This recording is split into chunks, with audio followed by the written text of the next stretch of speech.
Ako si Jo Valencia, tubong Bicol, isang PSW dito sa Ontario, Canada. At naninirahan kasama ng aking asawa at anak. Bukod sa pagiging asawa at ina, ako ay isang volunteer worker para makatulong sa mga kababayan nating Pinoy na nagsisimula pa lang dito sa Ontario. Pati na rin mga lokal na salat sa buhay kahit sa maliit na paraan, masarap sa pakiramdam at nakakataba ng puso na makatulong sa ibang tao.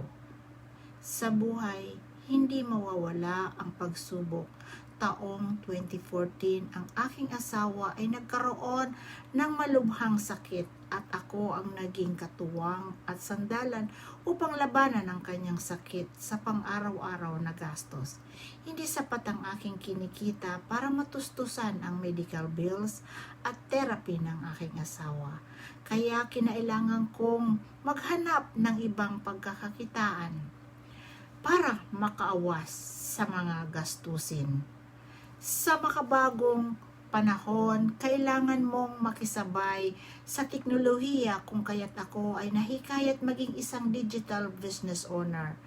Ako ay 56 years old, ngunit hindi naging hadlang ang aking edad upang makasabay at mapatakbo itong negosyo na ito.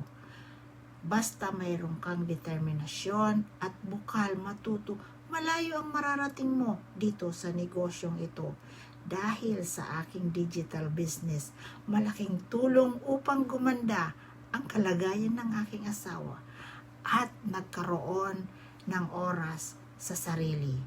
Dahil sa digital business, hindi ako takot sumugal ng $149 para masimulan itong lehitimong negosyo na ito. Kaya kung kayo'y naghahanap ng pagkakakitaan, tara, usap tayo.